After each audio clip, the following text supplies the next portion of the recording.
Okay, thank you all for such stimulating remarks. And I think we'll just begin with some conversation amongst us. So I guess I'll pose this initially to our first speaker, and then we'll see how it goes from there. Michael. This strikes me, and I think many of us, as a moment of great Jewish moral urgency, a moment of moral reckoning. A moment in which we're called upon to undertake a cheshbon nefesh, a bit off-season, but nonetheless important. Really about the exercise of power, something you've reflected upon and wrote about and taught us. So where do you think we are in this moment? What is the moral reckoning that you think we need to be undertaking? And what is it that you think we need to be doing about the exercise of power that has wrought such damaging consequences to the world, to Palestinians, to Jews, to Israel?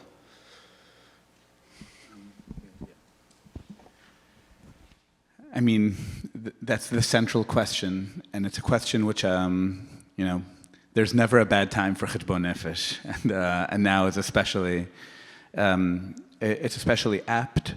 That being said, I think for a lot of us, our instinct is to take cheshbon nefesh upon the things that we didn't agree with to begin with. And the challenge is cheshbon nefesh for what we can do differently. Last year, I was in the U.S. during the time of 7 October, the first couple of months, and I felt very guilty that I wasn't there.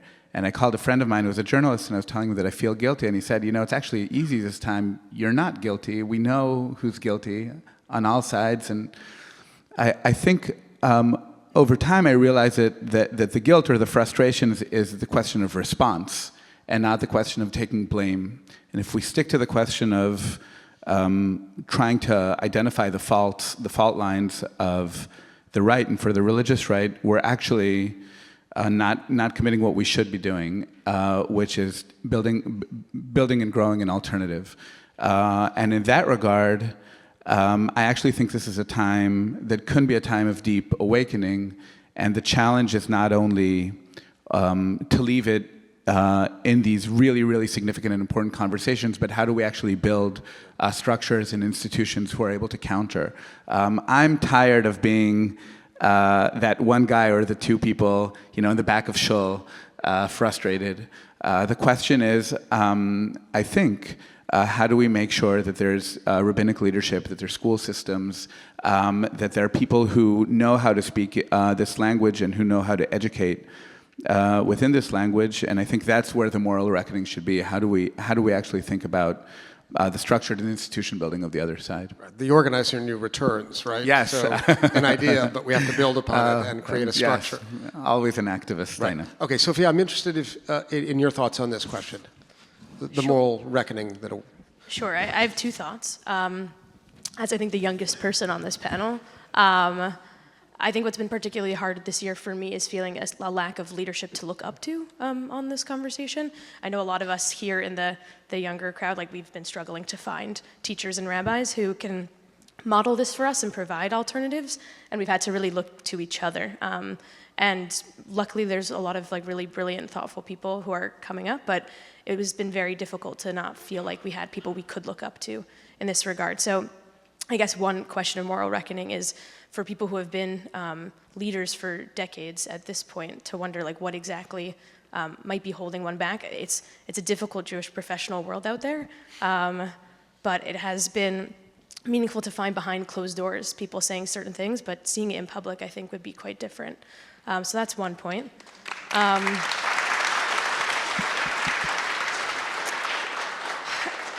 The second point, which seems quite easy, but I think actually is deeply ideological, is just having encounter with people who are different than us. Growing up in a Jewish day school, I don't think I met non-Jewish people seriously until college. I think that affects the levels of empathy. And I actually don't think I met Palestinians until last year when I was in Israel for the year. And I think that automatically having a face that you can imagine when these political discussions are happening, and feel like at the table when people are discussing politics at Shabbat dinner, to actually say, okay, but I actually know someone who has relatives in Gaza. Like, it just changes the tenor of the conversation, but that requires a kind of imperative for us to expand not just our circles of empathy in an ideological way, but we need to hang out with people who are different than us. So thinking about Jewish professional structures and like the ways in which we grew up in movements, how we don't encounter people who are different than us, I think is something to be thinking about. And it does feel like an easy step one, and hoping that leads to, encounter leads to lots of other positive things in a kind of domino effect. So a harder step, let's stick with Sophia, a harder step is building a new halacha. Right, that too. That seems like a real challenge. So I'm wondering if just quite briefly you can spin out what you have in mind, and more particularly like how you understand the relationship between your version or vision of halacha and morality. Yeah, so I go to Yeshivat Maharat, which is the first Orthodox institution to ordain women. So this is something that we think about a lot, and I don't think we've come up with a full theory of change just yet. But I do think it has given me the tools to think that this is not just a discussion about feminism, but it's a discussion about when there's halacha, and then the world that we experience, what happens when those are different, and how do we bridge those things. I think that that encounter does change thinking about halacha. I feel like I can't speak to this as well, but there are people in this audience who have done really serious protective presence work in the West Bank and have thought about kashrut, for example. Like, how do I eat with people who I'm protecting their flocks and make sure we can like break bread together? That requires serious halachic work, and that's because they were doing it. Which is back to this exposure question. Like, it's not just a theoretical, but they're actually living it on the ground. So I do think encounter is like step one for thinking about how the halachic change should happen. I'm also, like, I'm not an expert. I'm still very early on in my career, so I can't truly say how halacha should change. I do think the problems that I highlighted when I spoke of, like, there is this real tension even within halacha itself, even in a desire to map it onto a reality that I see, that even then there will be aspects that are the sense of like us versus them no matter what. Like, is that really the case? And maybe that's worth thinking about. I don't know exactly what that looks like, but that's something that I've been thinking about. Thank you. Yasmin, this is a hard question, as most questions that we're dealing with are. And I guess I'm calling upon your expertise as a physician to answer it, which is kind of not exactly the fit, but I'm interested in the relationship between the victim and the victimizer. You were present on October 7th and saw what you saw, the horrors of that day, and then you saw what followed it. And it seems, this is a question for psychologists and psychiatrists in the first instance to take up, but that capacity of rage and trauma to produce moral blindness and then an appetite for vengeance or revenge. I'm just curious in your thoughts, having kind of from your perspective, how do we imagine breaking that cycle, which just continues, it seems to continue over and over and over again? Well, thank you for this question. I think about this a lot, again, from a physician's perspective, because we treat a lot of people that have trauma. And it can be emotional, psychological, it can be physical, but every person kind of like deals with trauma in a way, in the same way. First, we blame, right? We self-medicate. Sometimes with alcohol, sometimes with drugs, sometimes with violence. That's just how people are dealing with trauma. The healthy way to deal with trauma is first to understand that you are traumatized, and then the way you deal with it actually hurts others. We know it from addiction medicine as interventions. You probably heard of this. But sometimes you need someone from the outside to tell you, dude, you're acting not the best, and you're hurting other people, and we understand that you're hurt, and there are other ways to treat this. And when we think of the political for a second, I think both Israelis and Palestinians are traumatized for decades. they imply or kind of like express their rage against each other.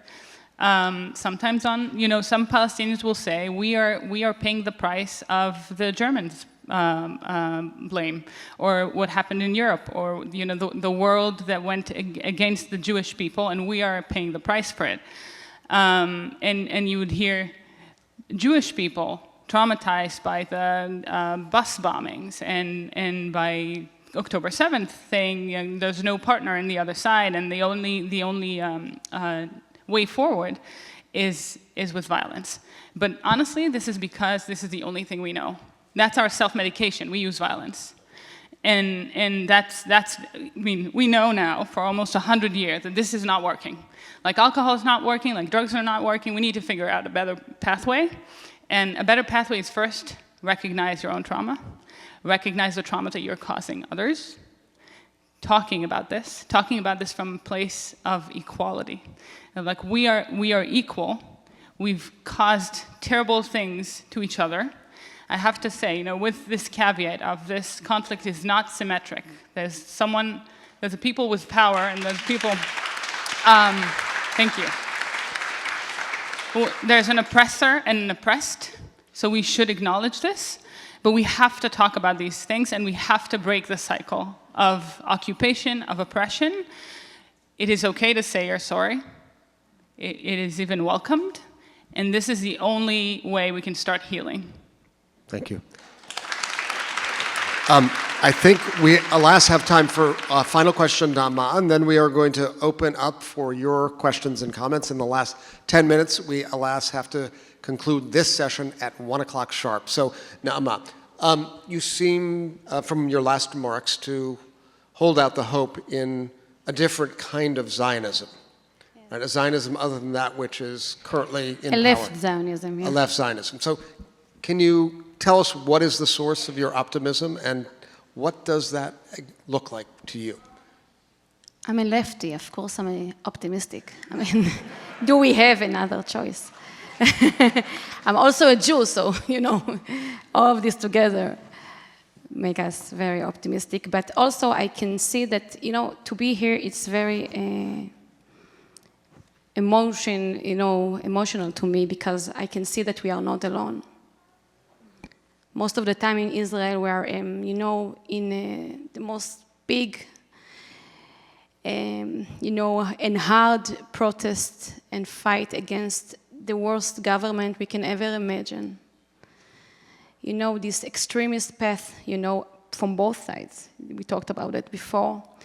It's something that we cannot imagine before.